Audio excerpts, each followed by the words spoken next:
Good evening friend.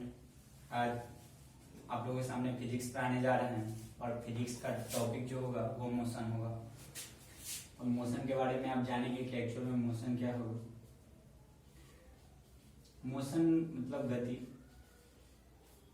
अब गति का मतलब यह है कि कोई भी वस्तु एक स्थान से अगर दूसरे स्थान पर जाती है और उसमें जो टाइम लेगी, टाइम तो डेफिनेटली लेगी, उसी को गति कहेंगे।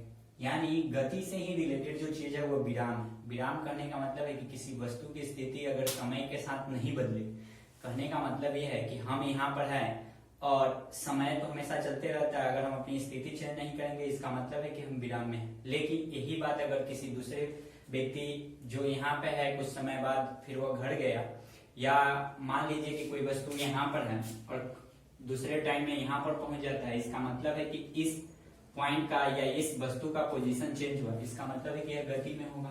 और किसी भी वस्तु के अगर पोजीशन चेंज करने में जो टाइम लेता है, यानी इसका डिफिनीशन कहा जाए गति का, तो गति का डिफिनीशन करने का मतलब है कि किसी वस्तु की स्थिति अगर समय के साथ बदले तो वह गति में होगी। अब गति से रिलेटेड जो भी टर्म पढ़ने जा रहे हैं उस टर्म में होगा कि अगर कोई वस्तु अपना स्थिति चेंज करेगा तो कहने का मतलब है कि यह कुछ न कुछ दूरी तो जरूर दूरी भी तय करेगा, यानी डिस्टेंस भी ट्रेवल करेगा। डिस्टेंस कहने का मतलब होगा दूरी, और इसमें कोई ना कोई टाइम जरूर लेगा। तो इसका मतलब है कि आप जो भी टर्म इससे रिलेटेड पढ़ने वाले हैं, और जब दूरी और टाइम लेगा इसके साथ इसमें कुछ ना कुछ स्पीड होगा, मतलब किसी न किसी स्पीड से एक स्थान से दूसरे स्थान पर गया होगा। यानी इससे जो भी रिलेटेड है गति से, उसमें आपको तीन टर्म आने वाले हैं। एक आएगा डिस्टेंस, दूसरा टाइम और तीसरा स्पीड, जिसको आप कहेंगे चाल। अब ये टर्म को हम बारी बारी से पढ़ने वाले कि एक्चुअल में दूरी क्या होता है, समय क्या होता है और स्पीड क्या होता है। तो दूरी कहने का मतलब है कि अगर सिंपल लैंग्वेज में दूरी कहा जाए तो एक स्थान से दूसरे स्थान के बीच जो भी अंतराल होंगे, यानी जो भी हमारा समझिए कि जो भी डिस्टेंस होगा उसी को हम क्या बोलेंगे, डिस्टेंस बोलेंगे। जो इस अंतराल को हम क्या बोलेंगे, डिस्टेंस बोलेंगे। और इस अंतराल में जो हमारा पोजीशन चेंज होने में जो समय लगा उसी को हम क्या बोलेंगे, समय बोलेंगे। और चाल कहने का मतलब है कि आप किसी दूरी को जितने समय में तय करेंगे उसी के अनुपात को हम चाल कहेंगे। यानी ये सारे टर्म आपको पढ़ना है। इसमें दूरी पढ़ने हैं, यानी तय, अगर दूरी का डेफिनेशन कहा जाए कि किसी भी वस्तु के द्वारा पाथ की जो लंबाई होगी, यानी रास्ते की लंबाई होगी, उसी को दूरी कहेंगे। यानी पथ की लंबाई को आप क्या बोल सकते हैं, तय की गई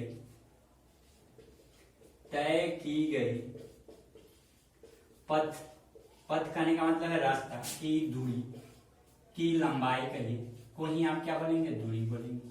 ये हमारा हो जाएगा दूरी। यानी कहने का मेरा मतलब ये हुआ कि एक पॉइंट से दूसरे पॉइंट तक, यानी मान लिया जाए कि एक वस्तु यहाँ पर थी ए पर और कुछ समय बाद ये बी पर चली जाती है, तो यहाँ से यहाँ मतलब इस रास्ते से गए तो इस रास्ते की जो लंबाई होगी, वही आपकी क्या होगी, दूरी होगी। यानी ए भी हमारा दूरी होगा। मान लिया जाए कि वह 1 किलोमीटर है, तो यानी कहने का मतलब है कि हमारी जो दूरी हो जाएगी 1 किलोमीटर हो जाएगी। यानी ए भी क्या हो जाएगा, दूरी हो जाएगा हमारा।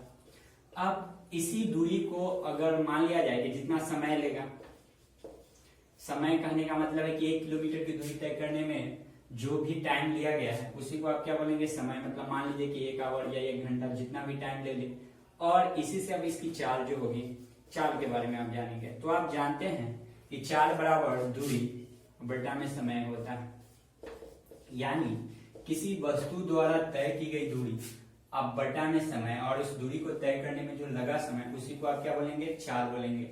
अब चाल के बारे में इंपॉर्टेंट चीज यह है कि चाल का एसआई मात्रक क्या होगा।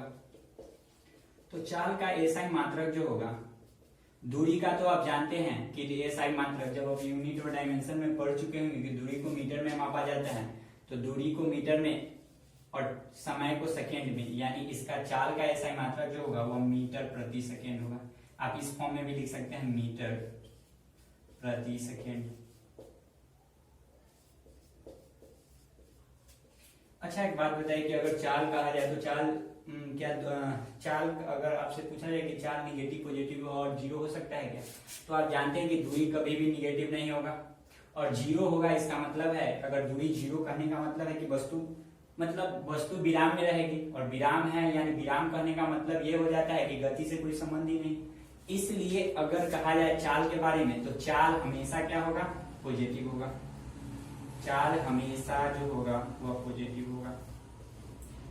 और ये पूछा जाए कि कैसी राशि है चाल, तो राशि के बारे में आप भली बात ही जानते हैं कि यह अदिश राशि हो जाएगा, क्योंकि दूरी एक अदिश राशि है, इसके वजह से चाल भी क्या हो जाएगा, अदिश राशि हो जाएगा।